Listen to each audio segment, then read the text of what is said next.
Japan is flexing its military muscle. It's sending 350 peacekeepers to South Sudan. The troops will be responsible for helping to build infrastructure. But for the first time since the end of World War II, they will be allowed to use their weapons to protect civilians, UN staff, and themselves. South Sudan has been hit by violence since fighting broke out 3 years ago between supporters of President Salva Kiir and his former deputy, Riek Machar. UN staff and aid workers have increasingly come under attack in the capital Juba and elsewhere in South Sudan. Tens of thousands of people have reportedly been killed and more than 2.2 million displaced. It's not the first time Japanese troops have been deployed in international UN peacekeeping missions. They were first sent to Cambodia in 1992 and then to South Sudan in 2012. But until now, they weren't allowed to use force.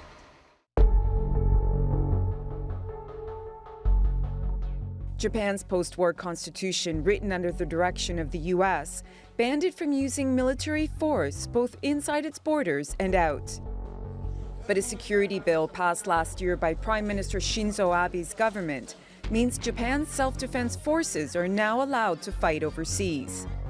And he eventually hopes to rewrite the pacifist constitution, which prevents Japan from having offensive forces. Even on its soil, land, air, and naval forces are restricted to a defensive role. According to the Prime Minister, that deprives Japan from responding to threats from China in the East and South China Seas, as well as North Korea's nuclear ambitions. Many Japanese are opposed to the constitutional amendments. 68% say they want to limit the country's military activity, arguing that it violates the pacifist constitution and could lead Japan into unnecessary conflicts abroad. But the arrival of Donald Trump at the White House could help Abe push his agenda. I want Japan and Germany and Saudi Arabia and South Korea and many of the NATO nations, they owe us tremendous. We're taking care of all these people. And what I want them to do is pay up. 50,000 US soldiers are stationed in Japan, but Tokyo pays only half of the $2 billion annual cost. More than 70 years after the end of World War II, is it time for Japan to shift away from pacifism? Christine Pirovolakis, The Newsmakers. Well, joining me now from Shizuoka, Japan, is Seijiro Takeshita. He's a professor at the School of Management and Information at the University of Shizuoka. And from Norwich is Ra Mason. He's an expert on Japanese foreign policy at the University of East Anglia. Gentlemen, thank you very much for joining us. Lots to get through. Let's start by talking about those peacekeepers in South Sudan, Mr. Takeshita. So there are 350 peacekeepers. It's nothing new that Japan is sending peacekeepers. The difference this time is that they can use force if necessary, in addition to building roads and schools and so on. Is this going to be the moment we look back on in the history books and we say that's where the shift happened, where Japan added some teeth to its post-World War II foreign policy? That was the moment in 2016? Well, I think you're building up a perception that Japan is regressing back into the 30s and basically rebuilding its country based on imperialism, which was a methodology that was adopted. But certainly, if you look at the physical structure or how Japan's economic situation is conducted, there's no way that we can regress physically back to those days, although many people are quite worried about that. That is just simply not possible. And secondly, if you look at the fact that there's been an increase of awareness of utilization of forces, the fact of the matter is, as you reported earlier, we're just trying to comply the pressure that we're getting from China. If you look at, for example, per capita GDP spending, the military area, where it's really gone up is actually personnel bases. And certainly we're not building up on military forces or anything. Of course, in order to comply with the aggression from both Russia and China, of course, we have to strengthen our coalition with the United States. And as you reported, there has been a lot of problems or possible problems that could emerge. And Japan has to basically take up or elevate its role. But that certainly doesn't mean that we're regressing back to the 30s. And I think that essence has gone far too much. Okay, so Ram Mason, dangerous neighborhood, dangerous world, 2016, unprecedented times. We're seeing all sorts of different geopolitical currents building up. Russia's being expansionist, China is worrying neighbors. So Japan has to have a rethink of its pacifism. It can't just be a sort of pure pacifism. Would you go along with that?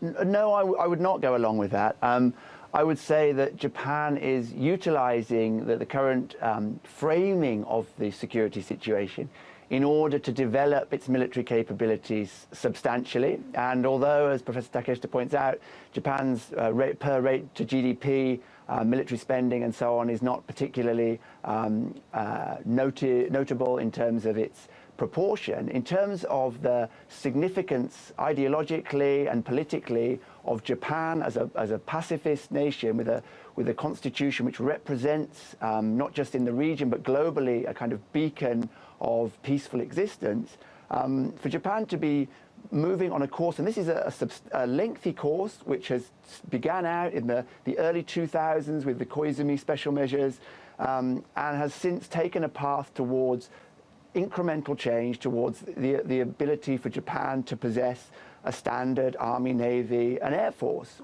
which I see as a serious concern for regional and global stability and the consequences of changing from that pacifist constitution. Saijiro Takeshita, Prime Minister Abe wants that pacifist constitution to be relooked at, rewritten. Is he going to get the support to do so? What do the Japanese people want? No, that's another reason why I feel that, this worry is going a bit too far. Of course, there has been a lot of right-wing movements, a lot of pressure on that. I totally agree with that. And that is definitely the wind that's falling, not only in Japan, but this protectionism issues that are taking place around the world.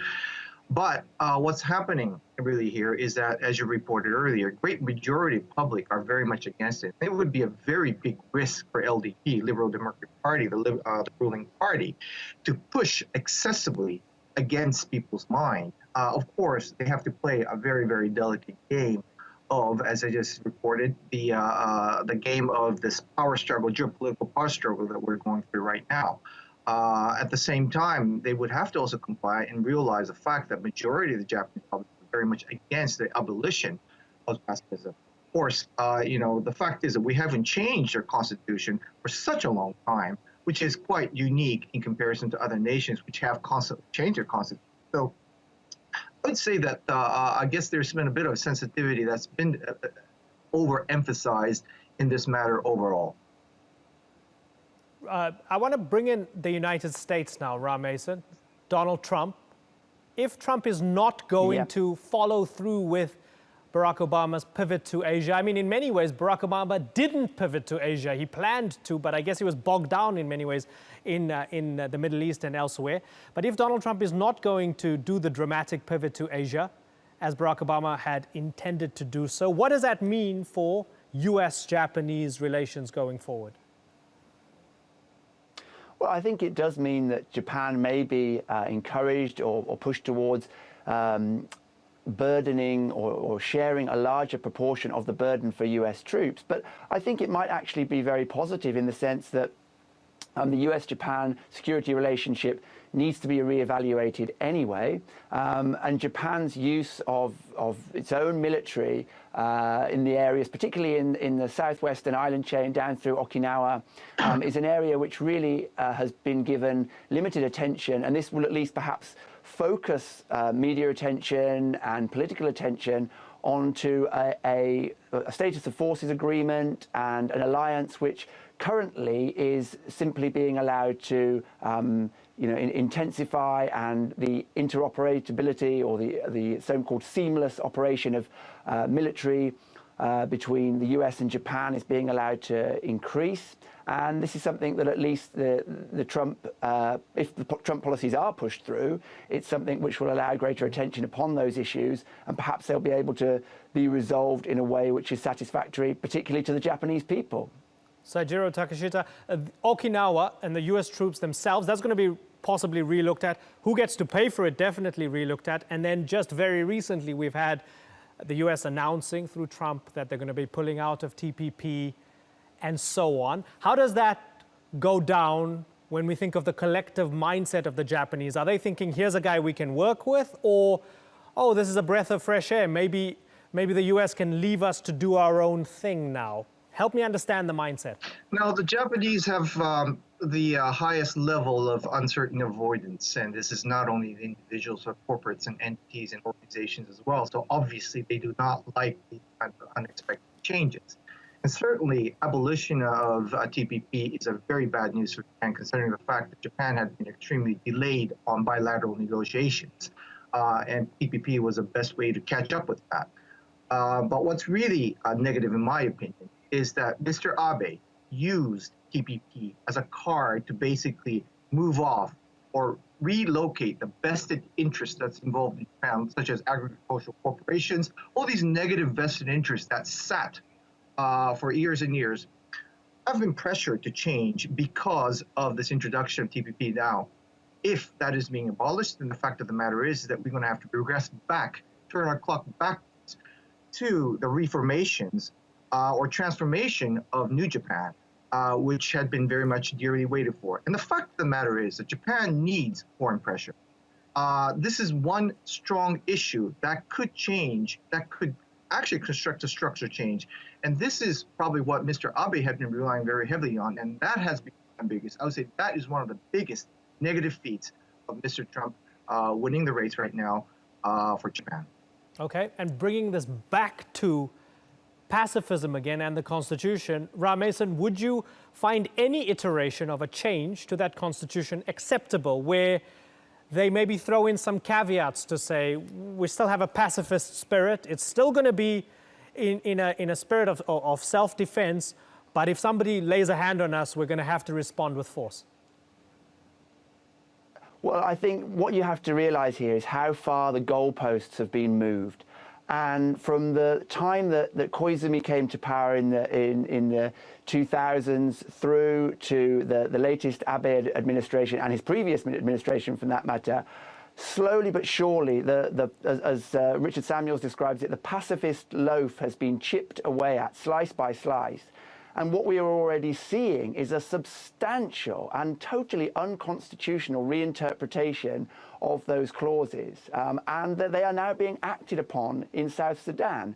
So I think it's not really a case of whether we say pacifism or whether we can still protect pacifism. Pacifism is already being eroded within that constitution, and the latest dispatch, in combination with the forces which are now stationed in Djibouti on the Horn of Africa, Japanese forces indefinitely stationed overseas, we are seeing a complete transformation of the existing Japanese military setup.